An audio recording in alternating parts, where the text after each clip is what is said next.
What's up guys, Krios here with another Watcher of Realms video. Welcome back to the channel. Today we are speaking about the Assassin's Creed collab again. So a few days ago I dropped a video about the leaks and the unofficial information circulating online, possible factions, classes, mechanics, the possibility of a fifth character as well, opinions and predictions.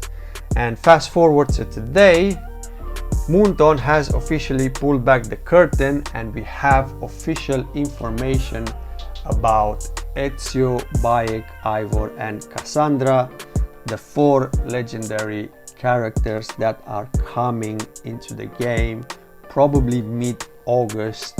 While some of these choices were exactly what I expected, others have left me with a few questions.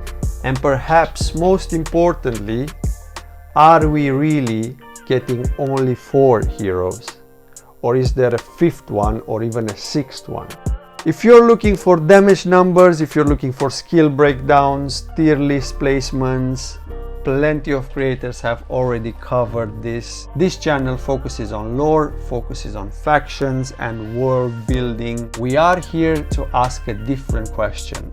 How do these characters fit into the world of Taya, into the world of Watcher of Realms?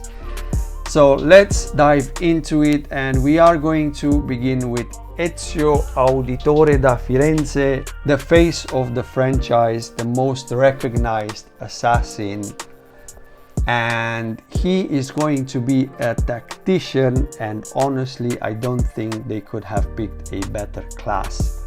We're talking about one of the greatest masterminds in probably gaming history, a man who spent decades leading the Brotherhood, outsmarting the Templars and becoming a living legend. Tactician, perfect. Then we get to his factions. He is a Watcher, which again is absolutely perfect. The Watchers stand for vigilance, they stand for protection and standing against the darkness. That describes Ezio better than almost anyone in Assassin's Creed. But then we have him as an arbiter, and this is where I am still not entirely sold. I did say in my previous video I was not a fan of him being an arbiter. The arbiters are beings closely tied to powers beyond mortal understanding.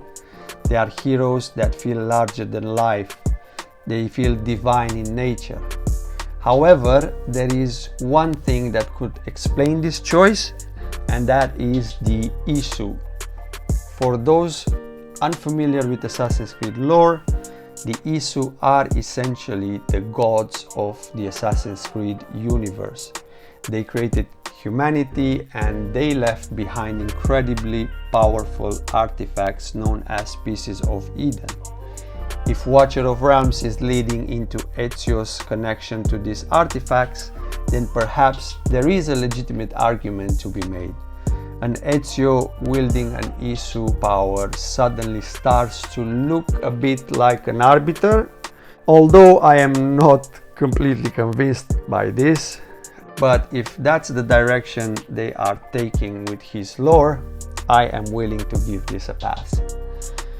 Moving on to Bayek, he might actually be the biggest surprise of this collab.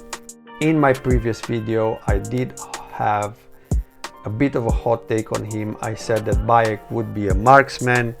The reason why I said that was because Assassin's Creed Origins was heavy on bow gameplay. So I am actually not surprised he's a marksman.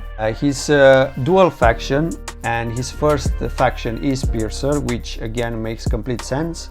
Marksmen and Piercers go hand in hand in Watcher of Realms.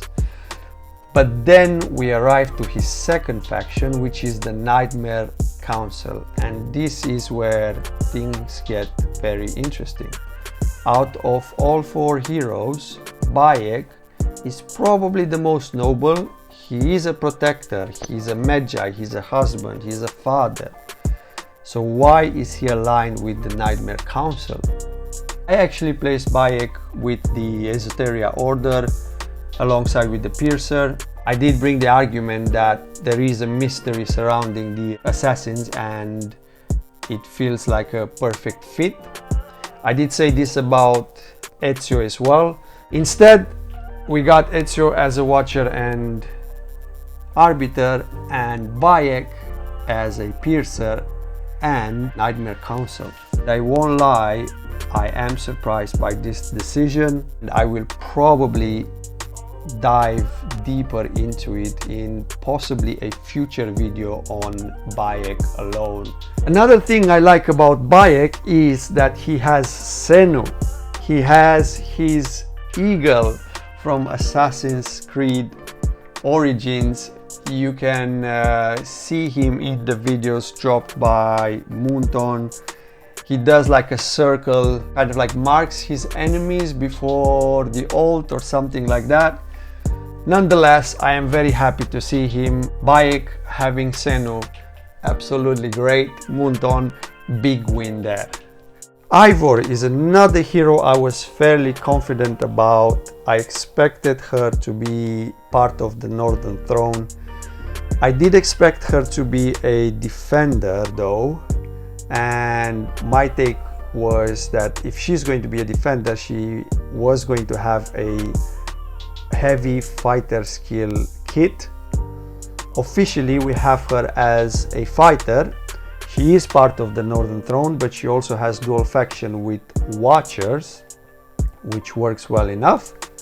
But I do have one hot take on Eivor, and in my opinion she should have been a Lord. Let's not forget that she's a clan leader, she's a ruler in Assassin's Creed Valhalla, and we've seen collaborations take creative liberties before. Jon Snow became a Northern Throne Lord in the Game of Thrones collaboration on the Chinese servers. So the precedent is there. Eivor would have been an incredible Northern Throne Lord. Why isn't she a Lord? This is something only Moontown can tell us. All in all, Eivor as a fighter sounds great as well, and I can't wait to see her in the game. Finally, we have Kassandra. Out of all four heroes, she is my favorite, and they absolutely nailed everything about her. She is a fighter. There was never any doubt in my mind that she would be any other class. She is dual faction. She is a watcher and arbiter, and I did say in my previous video that Kassandra should be the one and only arbiter of this collab.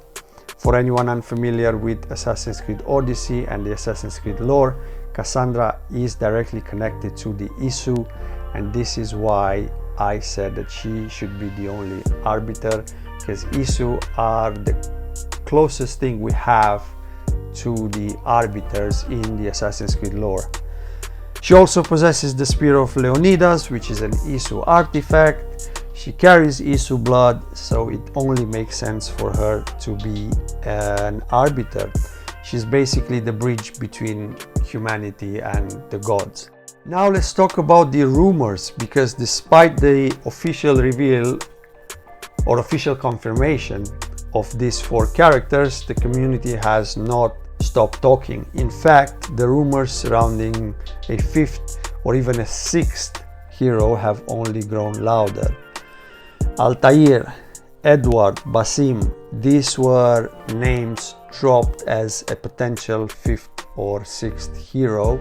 There are so many possibilities. I did cover a potential fifth hero in my previous video, and I did have a very, let's say, unpopular opinion. I would have Aya from Assassin's Creed Origins as a fifth hero, and the reason why I mentioned her, she's connected to Bayek and Kassandra, so she can have bond skills with the two of them, and I think this will glue this collab together even more. Again, I will raise my hand and I will say Aya is a very unpopular opinion.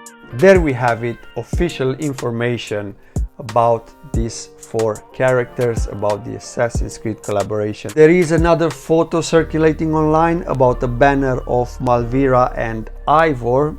Now we don't know how official that is.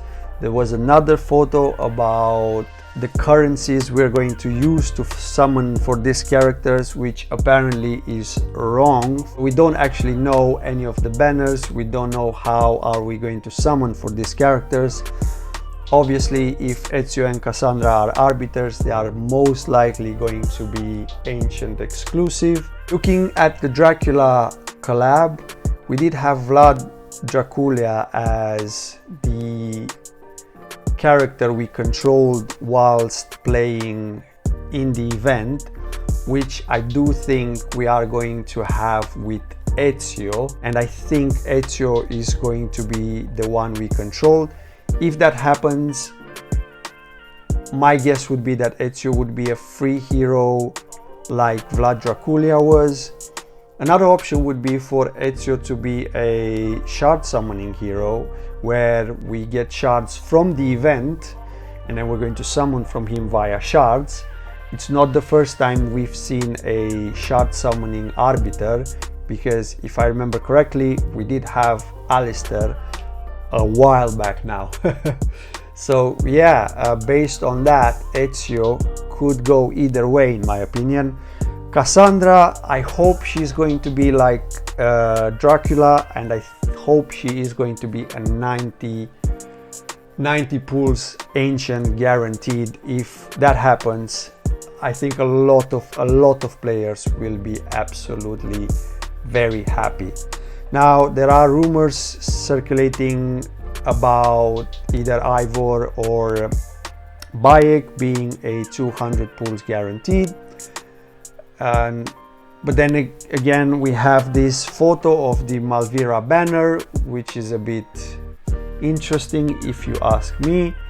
Again, I don't know how official that is, but we will just have to wait and see. Towards the end of this month, I think we are going to get more answers. And yeah, what are your plans for this collab? I can't wait for it to drop. I am saving massively for this. What are your summoning plans? Who are you most excited about? Let me know in the comment section below. Thank you for watching. See you next time.